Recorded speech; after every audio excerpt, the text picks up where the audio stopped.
사랑과 은혜가 풍성하신 하나님 아버지, 오늘도 우리에게 호흡을 허락하시고 새벽잠을 물리치며 주님을 찾을 수 있는 믿음과 건강을 허락하여 주시니 감사드립니다. 목마른 사슴이 시냇물을 찾아 헤매이듯이 우리의 영혼이 이 새벽 간절히 주님을 찾고 만나기를 원합니다. 말씀하시는 하나님께서 우리의 심령 가운데 말씀하여 주시고 우리의 작은 신음소리마저도 귀 기울이시는 하나님께서 이 새벽 우리가 우리의 마음을 토로할 때 그 기도를 들어 주시옵소서. 알파와 오메가 되시는 역사의 주인인 하나님 아버지, 유한한 우리 인생의 시작과 끝이 온전히 주님 손에 달려있음을 고백합니다. 우리에게 허락하신 오늘이라는 귀한 하루를 온전히 주님께 올려드리며 주님과 함께 시작하길 원합니다. 그리하여 오늘 저녁 하루를 되돌아볼 때 여러 상황 속에서 함께하여 주신 하나님의 크신 은혜 가운데 주님께 감사 찬양하며 마무리하는 복된 하루가 되도록 인도하여 주시옵소서. 우리의 은밀한 생각과 마음까지도 다 감찰하시는 주님께서 우리 인생 가운데 베푸신 놀라운 기적과 은총을 체험했음에도 불구하고 우리는 여전히 우리 각자가 우리 인생의 주인인 마냥 겸손하지 못한 채 거드름을 피우고 신중하지 못한 채 경거망동하는 부끄러운 모습이 남아있는 자임을 보게 됩니다. 또한 마음 가운데 다른 이들을 쉽게 판단하고 정죄하였으며 내가 하는 일과 봉사가 가장 중요하다고 여기며 오로지 나의 입장만을 관철시키려 몰두하였습니다. 상대방과 대화를 거절하고 한 발자국도 물러서지 않은 채 다른 이들을 양보하고 배려하는 데 인색하였습니다. 인자와 자비로 우리를 용서하시는 주님의 거룩한 숨결로 우리의 영혼을 다시금 깨끗이 씻어 주시옵소서. 세상을 호령하는 왕으로 이 땅에 오시지 않고 낮은 자의 모습으로 섬기며 모든 것을 아낌없이 다 내어주신 겸손의 왕 예수님을 다시 바라보는 자 되길 원합니다. 우리의 지식과 경험, 능력을 의지하지 않고 하나님의 어리석음이 사람보다 지혜롭고 하나님의 약하심이 사람보다 강하다라는 고백이 우리의 진정한 고백이 되게 하셔서 삶의 모든 순간마다 오직 주님만을 겸손히 의지하는 자로 거듭나도록 우리에게 믿음을 더하여 주시옵소서. 이 나라를 다스리시는 능력의 하나님, 가난과 질병, 악습과 미신에 사로잡혔던 나라가 주님의 은혜로 말미암아 이제는 세계에서 찬란하게 빛나는 나라가 되었습니다. 전 세계의 많은 이들이 한국을 주목하고 한국의 문화와 음식을 즐기고 한국어를 배우고 있습니다.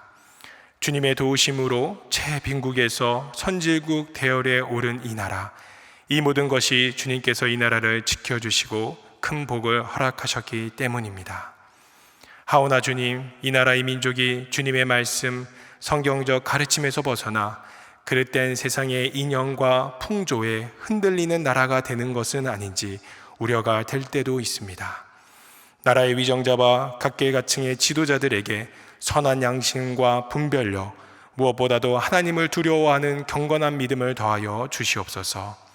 이를 위해 한국교회 모든 성도들이 더욱 깨어서 나라를 위하여 기도하는 자 되게 하옵소서. 하나님 아버지, 이 시간 소망교회와 소망의 모든 성도들을 위해 기도합니다. 주님께서 소망의 성도들에게 소망교회뿐만 아니라 한국교회를 선도하는 귀한 사명을 주셨음을 고백합니다. 베레아 성도들이 날마다 성경을 상고하였듯이 우리 소망의 권속들이 하나님의 말씀을 사모하고 하나님의 진리를 탐구하는 자들로 주님께서 세워주셨음을 감사드립니다. 경건한 마음으로 성경을 읽고 배울 때, 또한 강단에서 선포되는 말씀을 겸손히 경청할 때 위로부터 내려오는 깨달음과 선한 영감, 인생의 지혜를 허락하여 주시기를 원합니다. 그리하여 소망교회에서부터 주님 닮은 선함이 번져나가는 역사가 나타날 때 이 지역과 교회, 나라의 변화까지도 이끌어낼 줄 믿습니다. 현재 소망 수양관에서 진행되고 있는 대학부 수련회와 오늘부터 교회에서 시작하는 유년부와 소년부 수련회 가운데 주님 은혜를 더하여 주시옵소서. 우리 아이들이 하나님을 체험함으로 그들의 생각과 가치관이 변화되고 하나님과 교회, 세상을 향한 거룩한 꿈과 비전을 그려보고 다짐하는 시간이 되도록 인도하여 주시옵소서. 주님, 특별히 이 시간 환우들을 위하여 기도합니다. 육체의 극심한 고통 가운데서도 세상이 줄 수 없는 주님의 위로와 평강을 경험하게 하여 주옵소서. 병상에 있는 가족을 곁에서 보살피는 우리 성도들에게도 힘과 용기, 인내를 더하시고 이 시간을 기도함으로 잘 견딜 수 있게 하옵소서. 특별히 최근 파킨슨 병과 폐렴, 연화장애를 겪으며 입원 중에 계신 은퇴 권사님을 위해 기도드립니다. 주님, 몸속에 남아있는 모든 나쁜 세균과 바이러스가 소멸되고 일상의 삶으로 돌아갈 수 있도록 주님의 부드러운 손으로 환부를 어루만져 주시옵소서. 이제 말씀을 경청하는 자리로 나아갑니다. 우리의 마음밭을 착하고 좋은 마음밭으로 변화시켜 주시고 꿀송이보다 더 단 주님의 말씀을 맛보며 하루를 힘있게 살아가도록 인도하여 주옵소서. 이 모든 간구를 선하신 예수 그리스도의 이름으로 기도드립니다. 아멘. 오늘 우리에게 주신 하나님 말씀은 요나서 2장 1절부터 10절까지입니다. 요나서 2장 1절부터 10절까지 말씀을 저와 여러분들이 함께 봉독하겠습니다. 요나가 물고기 뱃속에서 그의 하나님 여호와께 기도하여 이르되 내가 받는 고난으로 말미암아 여호와께 불러 아뢰었더니 주께서 내게 대답하셨고 내가 스올의 뱃속에서 부르짖었더니 주께서 내 음성을 들으셨나이다. 주께서 나를 깊음 속 바다 가운데 던지셨으므로 큰 물이 나를 둘렀고 주의 파도와 큰 물결이 다 내 위에 넘쳤나이다. 내가 말하기를 내가 주의 목전에서 쫓겨났을지라도 다시 주의 성전을 바라보겠다 하였나이다. 물이 나를 영혼까지 둘러싸우며 깊음이 나를 에워싸고 바다풀이 내 머리를 감쌌나이다. 내가 산의 뿌리까지 내려가 싸우며 땅이 그 빗장으로 나를 오래도록 막았사오나 나의 하나님 여호와여 주께서 내 생명을 구덩이에서 건지셨나이다. 내 영혼이 내 속에서 피곤할 때에 내가 여호와를 생각하였더니 내 기도가 주께 이르렀사오며 주의 성전에 미쳤나이다.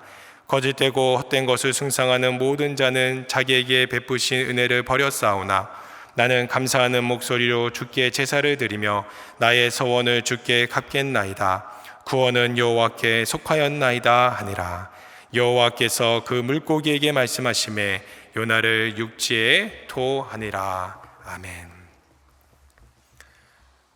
요나서를 읽을 때마다 그 흥미진진한 스토리 때문에 큰 재미를 느끼면서도 한편으로는 부끄러워질 때가 있습니다. 왜냐하면 요나서에 나타나는 요나의 모습을 가만히 보고 생각하고 있노라면 바로 우리들 자신의 모습을 보는 것 같은 느낌이 들기 때문입니다. 글쎄요, 목사님, 저는 요나처럼 그렇게 다혈질이 아닙니다. 규칙에 벗어나지 않고 통상 질서에 잘 순응하며 살아가는 꽤 순종적인 사람입니다. 이렇게 항변을 하시고 싶은 분도 계실지 모르지만 우리의 내면을 현미경으로 관찰하듯 꼼꼼히 자세히 파고 들어가 살펴보면 천사 같은 미소를 짓는 어느 집사님에게도 늘 순종적인 권사님에게도 신실한 장로님, 목사님에게도 여전히 혈기가 살아있고 자신을 드러내고자 하는 자기 의와 타협이란 것은 절대 없는 나만의 기준을 벗삼아 살아가는 그런 우리들의 모습을 요나의 모습을 통해 다시 확인하게 됩니다. 그래서 많은 선교가들이 미트를 섞어서 말하기를 요나를 뒤집어 읽으면 나요라고 읽혀지는 것이 심상치 않다라고 말을 하는데요. 이처럼 요나서는 수천 년 전 중동 지역에서 활동했던 한 명의 계자 선지자를 소개하는 것에 넘어서 우리 자신, 바로 나 자신에 대한 이야기를 하고 있는 것을 우리는 알게 됩니다. 특별히 오늘 본문은 성경 속 이야기 중에서도 독자들에게 가장 사랑받는 에피소드 중 하나입니다. 바로 물고기 뱃속에 3일 동안 갇혀있는 요나에 관한 이야기를 담고 있습니다.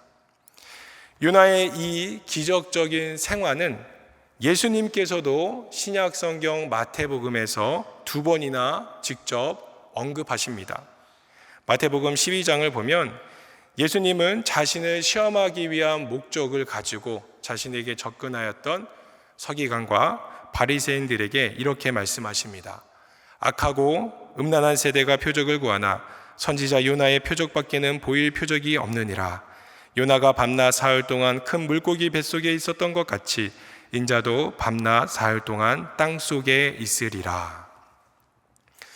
예수님께서도 자신의 십자가 순환과 부활을 예표하는 사건으로 이 요나의 물고기 이야기를 언급할 정도로 사실 이 요나 이야기는 성경에서 아주 중요한 의미와 무게감을 가지고 있습니다. 그래서 요나가 3일간 물고기에 있다가 구사일생한 이야기와 예수님께서 십자가에서 순환을 당하시고 돌무덤에 갇힌 이후 3일 후 다시 살아난 부활의 사건을 서로 대조하며 함께 묵상하는 것도 영적인 의미를 풍성하게 하는 좋은 접근 방법이라고 할 수 있습니다. 요나는 북이스라엘의 제13대 왕인 여로보암 2세 왕 때 활동하던 선지자였습니다.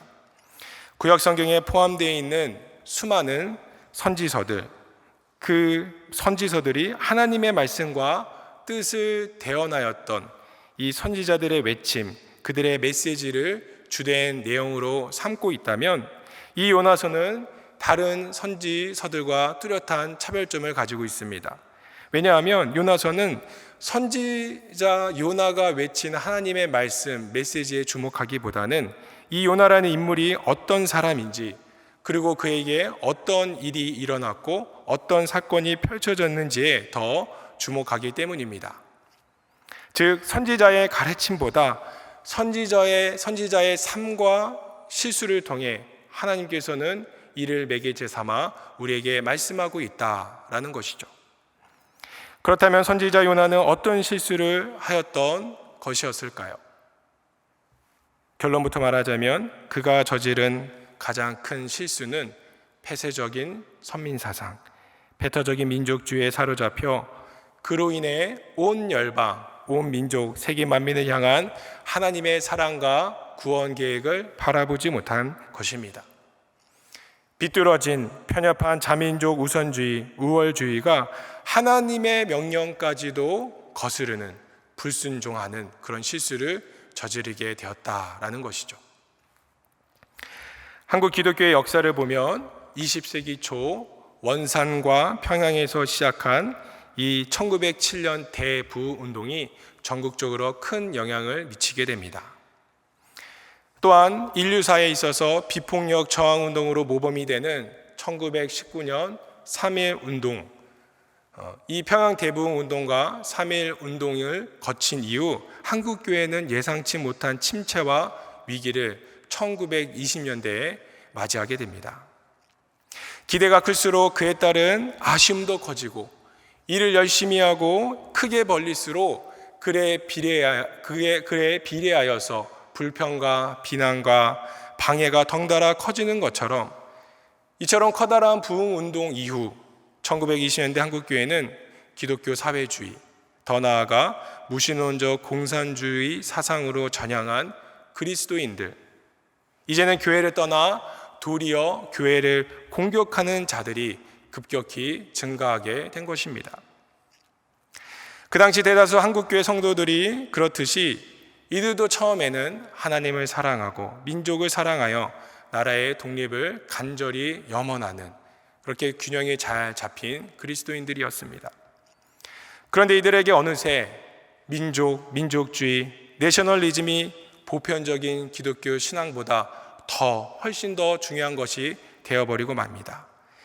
종교가 본래 지니고 있는 신비성, 초월성의 측면은 모두 무시한 채 기독교를 신랄하게 비판하였고 성경이 제시하는 이 땅 가운데 하나님의 나라를 구현하기 위한 방식, 즉 사랑, 용서, 인내, 섬김, 평화라는 방식에 답답해하였습니다. 그래서 이들은 기독교를 부정, 비판하였으며 폭력을 서슴지 않는 자신들의 유토피아를 그런 방식으로 만들어 나가기 시작하였습니다. 제2차 세계대전 당시 독일의 교회들은 어떻습니까? 교회마다 예배당 안에 나치를 상징하는 국기를 비치해 두었고 하나님 나라와 독일이라는 한 나라의 패권과 번영을 완벽하게 동일시하였습니다. 독일인들의 유전적 우월성을 강조하고 자민족 우선성을 추구하며 수많은 유대인들을 학살하였습니다. 이처럼 우리 그리스도인들이 섬기고 경배하는 하나님이 본질적으로 한 민족의 하나님만이 아니라 온 민족, 온 나라의 그 모든 족속을 차별 없이 사랑하고 구원하시는 분이라는 것을 망각하거나 아니면 오늘의 본문의 말씀의 요나의 경우처럼 의도적으로 부정하고 거스르는 그런 행태가 교회 역사 가운데 반복되고 있다라는 것이죠. 요나도 억울할 수는 있습니다. 요나의 입장에서 최대한 변호해서 말을 해보자면 요나의 하나님 사랑, 나라 사랑, 애국, 애족의 자세, 칭찬할 만한 일입니다. 그리고 니느웨 땅의 사람들 어떤 자들입니까? 우상을 섬기며 포악을 일삼는 자들, 단순한 이웃 국가가 아니라 적대국입니다. 그러나 그럼에도 하나님은 요나에게 말씀하고 계십니다. 배타적이고 이기적인 세계관, 유대 중심적 세계관을 넘어서 왜 이스라엘 민족이 하나님으로부터 선택받은 선민 국가가 되었는지, 어떻게 이스라엘 너의 조국을 사랑하여야지 진정한 나라 사랑이 되는 것인지 하나님께서는 요나에게 가르쳐주고 계신 것입니다. 그러면서 하나님은 요나에게 이와 같이 말씀하시는 것입니다. 선택받은 자는 자신의 유익만이 아니라 그 은혜와 복을 주변에 흘려보내는 사명이 있는 것이다.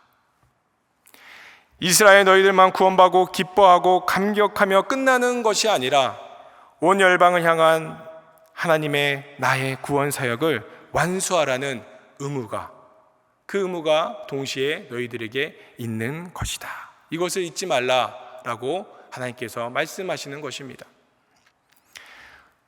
우리는 종종 요나를 쉽게 생각하곤 합니다.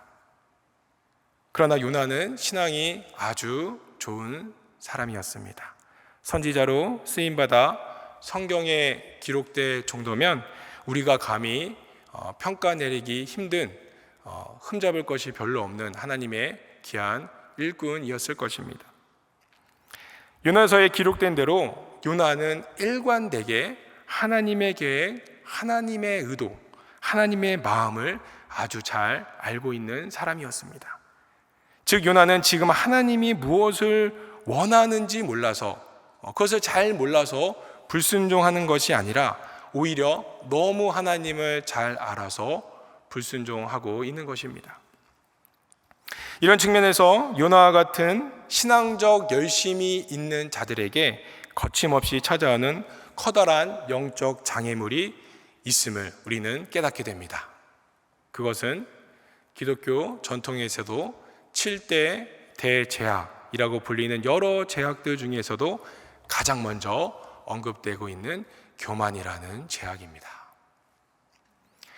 중세 천재 신학자 토마스 아퀴나스도 자기중심적인 이 교만이라는 죄가 모든 죄악 중에서도 근원이 되는 죄라고 말하였는데, 천사장 루시퍼도 그리고 에덴 동산의 아담도 죄를 짓고 타락해버린 이유가 하나님과 같이 되어보고자 했던 그 교만에서 시작된 것을 보면 우리는 납득할 만합니다.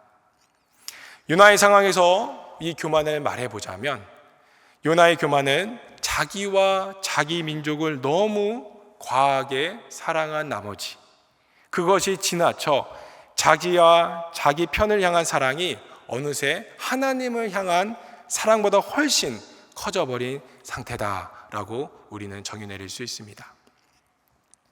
그래서 요나는 이 교만을 꺾지 못한 채 이것을 죽기까지도 내려놓고 싶지 않은 채 하나님께 불순종하였고 스스로 바다에 몸을 던져 투신하기까지 한 것입니다. 만약 우리 성도님들 여기서 이렇게 요나가 바다 속에 자신의 몸을 맡김으로써 이야기가 마쳤더라면 요나와 같은 우리들은 깊은 절망감을 가득히 느낀 채 씁쓸한 마음으로 어찌할 바를 몰라 했을 것입니다. 그러나 오늘 본문에 기록된 대로 요나의 교만과 불순종에도 불구하고 물고기를 예비하면서까지 그를 살리시고 그를 다시 일으켜 세우시는 자비로운 하나님의 그 모습을 통하여서 우리는 다시금 큰 힘과 위안을 얻게 되는 것입니다. 시간의 제한으로 모든 구절을 다 볼 수는 없고 몇 구절만 주목해서 보길 원합니다. 먼저 2절을 다시 읽겠습니다. 이르되 내가 받는 고난으로 말미암아 여호와께 불러 아뢰었더니 주께서 내게 대답하셨고 내가 스올의 뱃속에서 부르짖었더니 주께서 내 음성을 들으셨나이다. 여기서 스올의 뱃속에서 부르짖었다라는 표현을 한번 살펴보길 원합니다. 지옥, 무덤이란 뜻을 가진 이 스올, 이 히브리어는 여기서는 바다 깊은 곳을 상징하는 단어입니다. 당시 고대의 중동 고대의 풍습은 산의 높은 곳, 그 산의 꼭대기에 올라가 산당을 차려서 거기서 각자의 신에게 빌면은 그 신이 더 잘 들을 것이다 라는 종교적 신념이 있었습니다.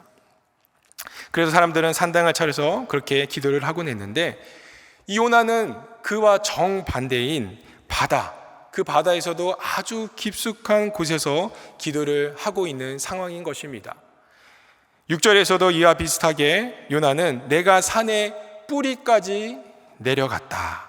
그리고 주께서 내 생명을 구덩이에서 건지셨다라는 표현을 쓰고 있습니다. 그래서 요나는 어떤 고백을 하고 있는 것이냐?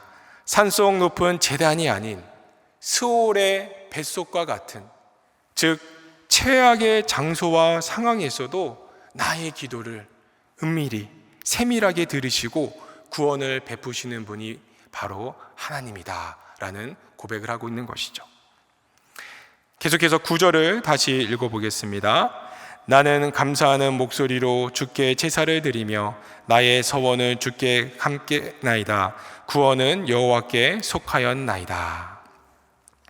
여기서 말하는 나의 서원을 주께 갚겠나이다 라는 표현은 자기에게 벌어지는 이 모든 일의 원인이 이 교만으로 인한 불순종, 그러니까 다시 니느웨로 가서 하나님께서 명령하신 그 말씀을 전하겠다라고 항복하며 항복선언을 하고 있는 것입니다. 요나는 하나님의 마음을, 그 계획을 누구보다 잘 알고 있었습니다. 다시 니느웨로 가서 이방 민족이 회개할 수 있도록 행동으로, 그 삶으로 실천하겠다는 의지를 보이고 있는 것입니다. 그러나 과연 이 요나의 이 서원 기도, 이 기도는 이루어졌을까요? 요나는 이 기도가 단순히 입술의 고백으로 그치는 것이 아니라 삶의 변화로서 자신이 정말 기도한 대로 행동이 변화되는 진정한 회개를 이루는 선지자가 되었을까요? 계속해서 다음 시간에 함께 살펴보며 이 요나의 이야기를 통해서 하나님의 은혜와 우리의 모습을 계속해서 잘 발견해 나가는 우리 성도님들 되시길 축복합니다. 함께 기도함으로 새벽 기도회를 마치도록 하겠습니다. 하늘에 계신 우리 아버지, 아버지의 이름을 거룩하게 하시며 아버지의 나라가 오게 하시며 아버지의 뜻이 하늘에서와 같이 땅에서도 이루어지게 하소서. 오늘 우리에게 일용할 양식을 주시고 우리가 우리에게 잘못한 사람을 용서하여 준 것 같이 우리 죄를 용서하여 주시고 우리를 시험에 빠지지 않게 하시고 악에서 구하소서. 나라와 권능과 영광이 영원히 아버지의 것입니다. 아멘.